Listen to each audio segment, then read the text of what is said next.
The day I was diagnosed with a terminal illness, I saw my girlfriend's diary. David is becoming less and less like him. Should I break up with him? Only then did I realize I was just a dispensable substitute. Later, I lost the will to live and lay in the hospital with ineffective treatments. My girlfriend cried her eyes red, begging me not to die. Chapter 1. I stumbled out of the hospital, wanting nothing more than to hold my girlfriend and cry my heart out. She was the person I cared about most in this world. I couldn't imagine what her reaction would be when she heard the news. But after searching everywhere, I couldn't find her. I sat at the table in a daze, taking out the diagnosis report and reading it over and over, trying to find a sliver of hope. However, the words, stomach cancer, still stung my eyes. Tears streamed down my cheeks. I quickly wiped them away, only to see my girlfriend's notebook lying open on the table. Apparently, she had forgotten to close it after writing in it. I wanted to close it for her, but then I saw my name in the last line. David is becoming less and less like him. Should I break up with him? I looked at the date. It was written today. I was bewildered. Who was he? I flipped through the diary, which recorded the process of me and my girlfriend falling in love, but almost every page mentioned him, until a photo fell out of the notebook, and I froze. I picked it up and saw a face that looked 70% similar to mine. On the back were some neat little words. Eternal love, Daniel Lee. I had heard this name before. Alicia's first love. So that's it, I thought. Memories I had ignored flooded back, my mind buzzing, my fingers trembling from the shock. So in Alicia's heart, I was just a stand-in for her first love. Before I could recover from the shock, I heard a faint sound of the door opening. Alicia seemed to be on the phone, her face showing a touch of coquettishness I hadn't seen in a long time. When she saw me, she paused, her smile fading instantly. She covered the phone with her hand and frowned at me. Why are you back? Yes, at this time, I was usually still working overtime at the office, striving for a better life for her, to marry her in a grand way. I worked tirelessly at the company, only to end up with a dying body and a false heart. I looked at her, clutching the diagnosis report, and hoarsely said, Alicia, let's break up. The room fell silent. Alicia probably never thought I would suggest breaking up one day, but before she could answer, there was a loud noise from the phone, followed by Daniel's urgent voice. Ali, come quick, I had a car accident. What? I'm coming right away. Alicia hurriedly ran out, not even changing her slippers. She turned to leave, but remembered me at the last moment. She glanced at me hastily and left a sentence. Let's talk when I get back. Wait for you. Impossible. I packed a few personal items and left, but I hadn't gone far when the pain made me pass out on the roadside. Chapter 2. When I woke up again, I found that a kind person had taken me to the hospital. The emergency room was bustling, and I was still receiving info, with the doctor considerately pulling the curtain for me. Soon, another patient was wheeled in next to me, and the voice sounded increasingly familiar. Daniel, are you all right? Don't scare me. You must be okay. It was Alicia, her voice full of sorrow and true emotion. Even the doctor couldn't stand it. Miss, your boyfriend only has a fractured finger. It's nothing serious. You don't need to be so upset. Alicia seemed stunned and murmured after a while, I'm not. Thank you, doctor. Daniel chuckled and thanked the doctor, who continued to tease him. Look at how much your girlfriend cares about you. It's hard to find such a good girl nowadays. Marry her soon after you get out. Ali is indeed a good girl. Whoever marries her is lucky. What are you talking about? I'll go handle your admission. Alicia scolded him, blushing, and hurriedly left the scene. The doctor was called away, and it was quiet next door again. I lay on the hospital bed, watching the cold medicine drip into my body, feeling as if I had fallen into an ice cellar, my whole body growing colder. I couldn't help but pull out the needle and wanted to leave. At this moment, a phone rang next door, and Daniel's voice sounded again. Hello, I told you not to bother me anymore. What does your abortion have to do with me? Who knows if it's even my child? Just die far away if you want to. Slept with you a few times, and you really think you're a princess? At most, you can be a KTV princess. Daniel hung up irritably, but the next second, the phone rang again. This time his attitude was completely different. Hello, Ryu. Don't worry, I'll repay the money soon. This time the girl I found is prettier than before. You can have a go with her as long as you lower the interest a bit. Before he could finish, I couldn't bear it anymore and violently pulled open the curtain, punching him in the face. Screw you. One punch after another, catching him off guard. I was in a frenzy, hating myself for being a substitute, and angry at Alicia for being blind, until Alicia arrived and pulled me away. David, stop it. The papers in her hand scattered everywhere, the scene chaotic. I looked at her with bloodshot eyes, 1,000 words on my lips, but not knowing where to start. Alicia's gaze slowly turned from shock to suspicion. David, were you following me? I stood there, stunned, never expecting her to say that. She thought she had guessed my thoughts and looked full of impatience. David, I told you, we are just boyfriend and girlfriend. You have no right to interfere in my life. The intense anger caused by the pain in my stomach made me tremble all over, but I still gritted my teeth and said, your life is about accompanying other men to the hospital. I glanced pointedly at Daniel, She was angered and humiliated by my insinuation. How can you be so dirty-minded? Can't I have male friends? Do I have to revolve around you all the time? Alicia shouted, and I found her completely unfamiliar. I turned to leave, but Daniel wouldn't miss such a good opportunity to blackmail me. Hit me and think you can leave. I'm telling you, you must compensate me for the mental damage, or I'll call the police and charge you with intentional assault.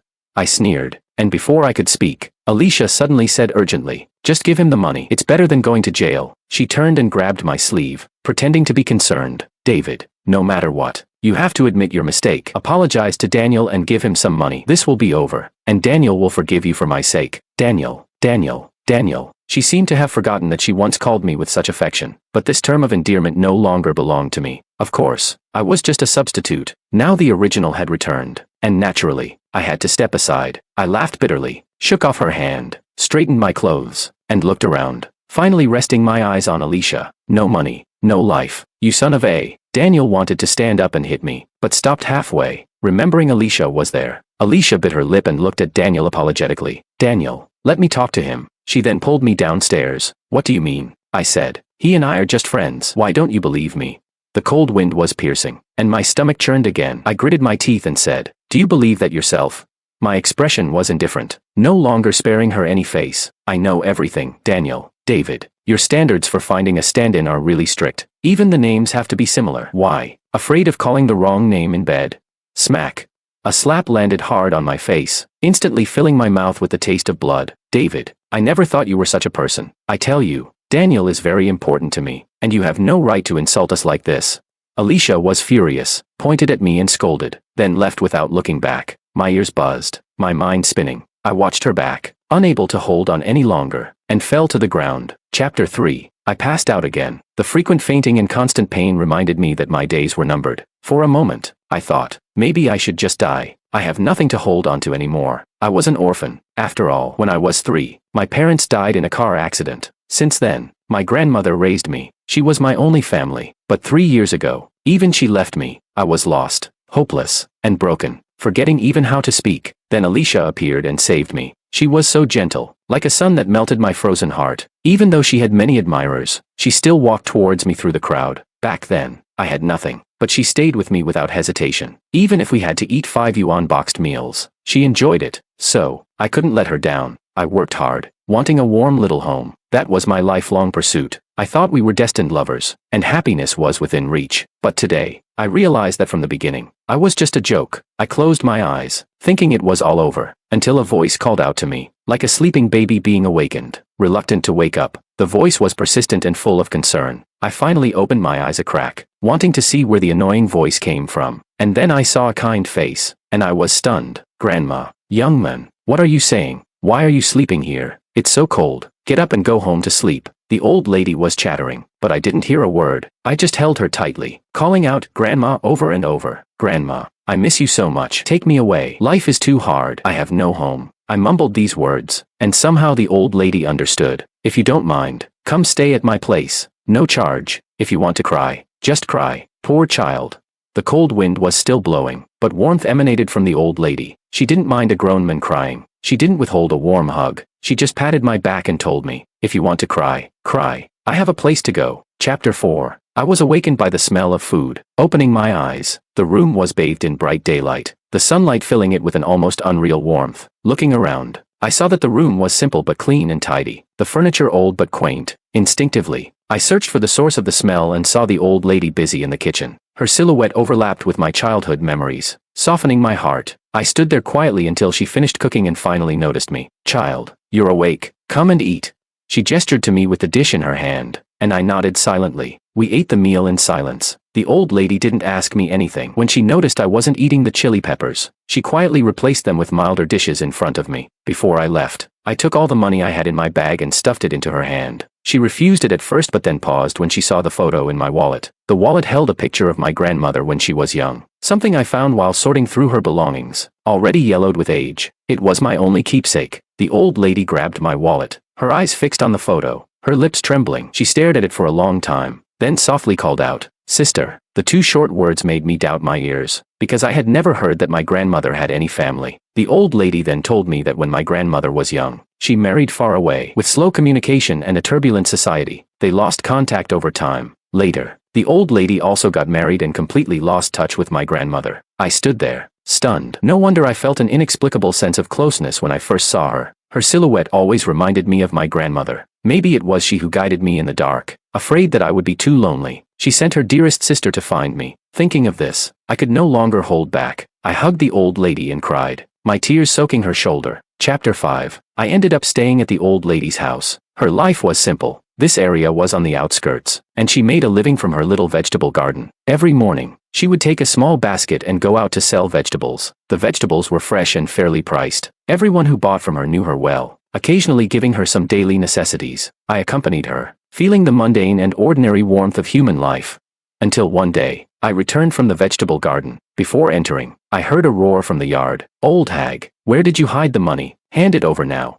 I dropped my basket, grabbed a shovel, and rushed in. I saw the old lady being grabbed by the collar by a man, unable to move. Let go of her. I swung the shovel, making the man grimace and turn around. He froze, and so did I. It turned out that this man was none other than Daniel. What are you doing here? Daniel was the first to react, frowning at me. What does it matter to you? I'm not your grandmother, and I don't have a grandson like you. Get out of here. The further the better. Before I could say anything, the old lady had already recovered. She grabbed a broom from the corner and started chasing Daniel away while scolding him. Covered in dust, Daniel lost interest in me. With nowhere to retreat, he grabbed the broom and violently threw it aside, causing the old lady to fall. Old woman, I'm telling you, I'm the only grandson of the Lee family. What's yours is mine, and don't give me any nonsense. If you don't give me the money, I'll sell this old house. With those words, he lunged forward to search the old lady's pockets. My anger boiled over, and I couldn't hold back any longer. I swung the shovel again, this time with no restraint. Daniel fell into the chicken droppings, crying out in pain. I planted the shovel firmly in the ground and stood protectively in front of the old lady. Are you leaving or not? If you don't, I'll make sure you can't leave today. The threat was clear. Daniel, seeing my fierce expression, quickly lost his bravado. He climbed up awkwardly, chicken feathers sticking to his head, looking ridiculous. David Lee, don't think I'm scared of you. I'm telling you, if you have the guts, wait and see. He left those words before running away. I helped the old lady up and guided her to the bamboo chair under the veranda. After catching her breath, she told me that Daniel's parents divorced when he was very young, and later they both remarried. So, Daniel grew up as an unwanted child, raised solely by the old lady. Unexpectedly, he repaid her kindness with betrayal, not only getting into trouble but also eyeing the old lady's only house. I finally believed that Daniel was indeed the old lady's grandson, which explained his resemblance to me. In fact, he was my cousin. I couldn't help but shake my head and laugh bitterly. Alicia really had a stroke of luck, even reuniting with long-lost cousins. But Daniel's temperament was nothing like the old lady's. Given Daniel's vengeful nature, he wouldn't let this go easily. So I advised the old lady, Grandma, come with me. I'll take you to the city. No, I'm used to living here, and this old house was left by my late husband. I will guard it until I die. She shook her head in refusal, leaving me with a headache. Leaving was not an option, but staying posed a danger. Then I thought of someone who could help. I had an idea. Chapter 6. As I expected, the next day, Daniel brought his creditor to the door. At that time, I was busy making dumplings, with plates of plump, white dumplings spread all over the courtyard. Daniel seemed surprised to see me still there. Humph, you still have the nerve to make dumplings? He snorted coldly, then turned obsequiously to the thug next to him. Brother Ryu. That's him. He took all my grandmother's money and is stopping me from selling the house. Don't worry, as long as you get rid of him, I'll sell the house immediately to pay off the debt. Daniel looked so confident. I wondered what Alicia saw in him. I wiped the sweat off my forehead, ignoring them. The guest I invited would be arriving soon. Brother Ryu, clearly annoyed by my indifference, barked. Hey, kid, which gang are you with? Don't you know to get over here when you see Brother Ryu? I didn't respond immediately. I finished the last dumpling, washed my hands, and then turned around, pretending to notice them for the first time. Brother Ryu, never heard of you. I shook my head and wiped my hands. But Brother Wong will be here soon. I'd advise you to leave quickly. Ha ha ha. Brother Wong, do you think I'm afraid of him? You better tell them to bring more people.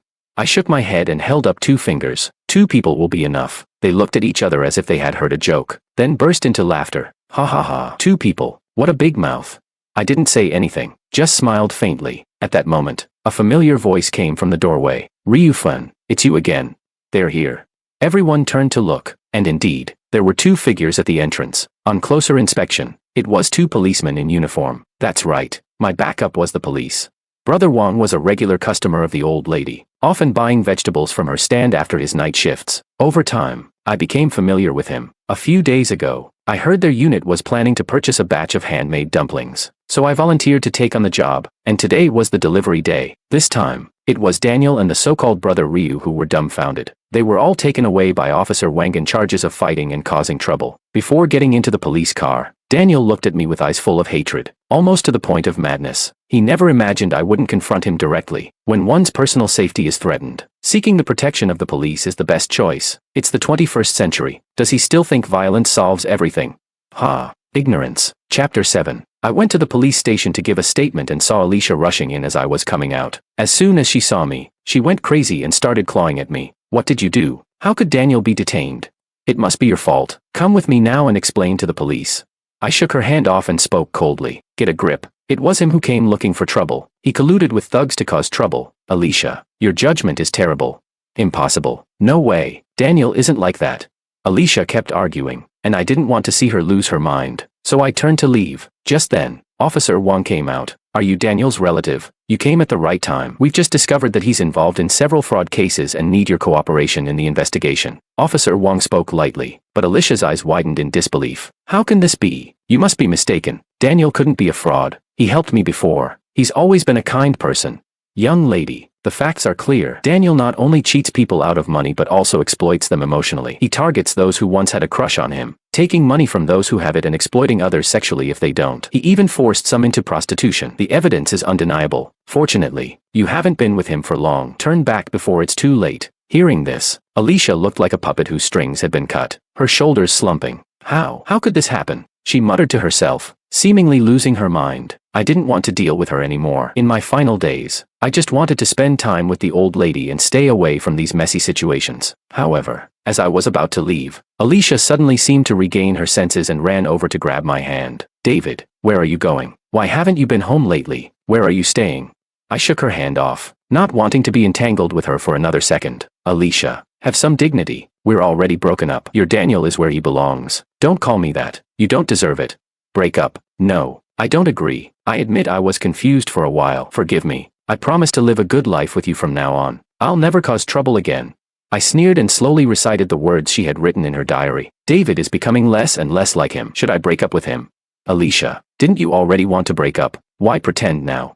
As I spoke, Alicia's face gradually turned pale, and her grip on my hand weakened. She couldn't utter another word. She didn't know that because of my stomach cancer, I had lost 20 pounds and naturally looked less and less like Daniel. She never truly cared about me, from beginning to end. In her heart, I was just an irrelevant substitute. Yet, I didn't feel sad at all, because I no longer needed to beg for her love. In this world, I still had family. Chapter 8. After returning, I began to handle my assets, selling what needed to be sold and liquidating what needed to be liquidated. I realized I wanted to live. I wanted to take care of the old lady until the end. Even if it was just for her, I shouldn't give up. So, I started actively receiving treatment, enduring the pain of various infusions and chemotherapy. The old lady didn't ask anything, but I think she knew everything, because she would always make soups to nourish my body and snatch the hoe from my hands, telling me to go rest. It felt like I was back in my childhood, being cared for and loved. Those carefree days where my only concern was what to eat for lunch and whether the melons in the field had grown. Until Alicia found me again. At that time, a buyer had shown interest in my house, and the agent needed me to sign the contract. I went, only to find out that the buyer was Alicia's mother. I knew it. They were after my house. As soon as she saw me, she knelt down with a thud, begging for her daughter's forgiveness. Alicia followed behind her, head hung low, looking pitiful. I only felt disgusted. Alicia's mother had always looked down on me. When Alicia and I first got together, she constantly made things difficult for me. She often mocked and ridiculed me. In the end, she just despised my lack of money, thinking I wasn't good enough for Alicia. So I worked tirelessly, day and night, neglecting my health, and ultimately ended up with stomach cancer. She was the root cause of my illness,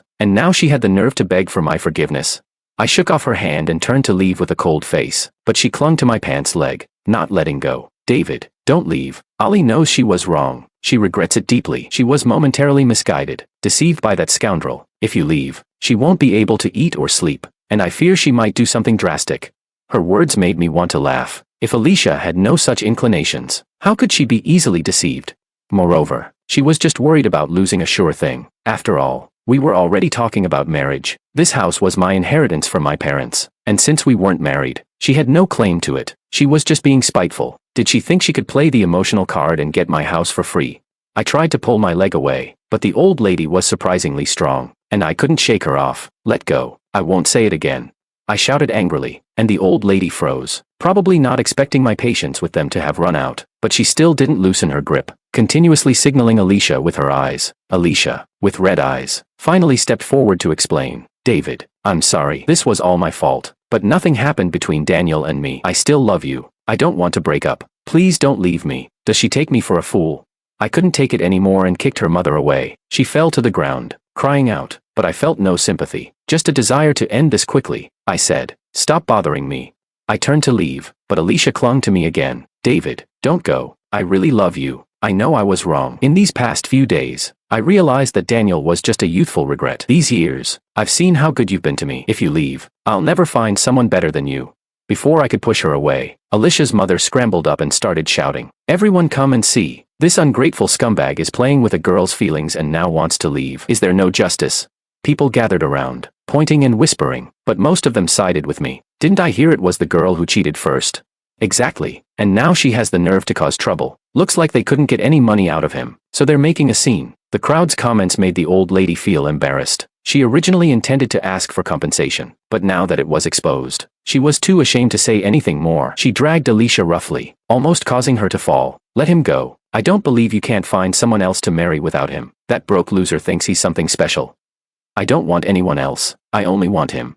Alicia tried to break free from her mother's grip, and the old lady slapped her in anger. The scene became chaotic, with the old lady cursing continuously. I no longer wanted to argue with them. Speaking any more words to such people was a waste. Alicia kept crying and pleading, but I just wanted to end it all. I was about to leave when I bumped into Officer Wong rushing in. He grabbed my hand with a serious, grave expression, and his words made my legs go weak. He said, David, your grandmother is in trouble.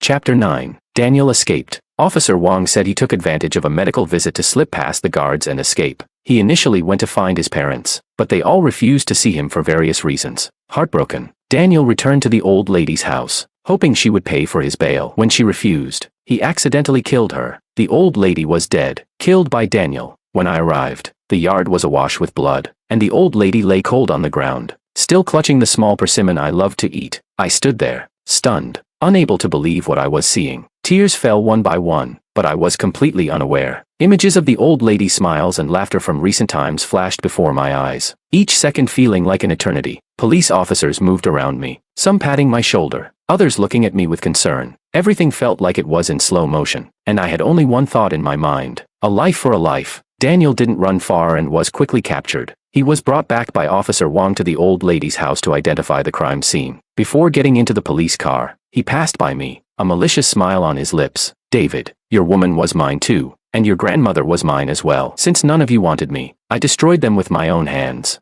To tell you the truth, I have AIDS, and Alicia should be infected too. She won't live long either. I stood there without saying a word, just quietly watching him, feeling a sense of detachment from life and death. He thought I was devastated and continued to provoke me. How does it feel? Angry, sad, but there's nothing you can do. I've been caught and will face legal punishment. What can you do to me? He laughed wildly, like a demon from hell, until a pair of scissors plunged into his heart. His eyes widened in disbelief as he looked at me. Forgot to tell you, I'm not going to live either. So let's go to hell together.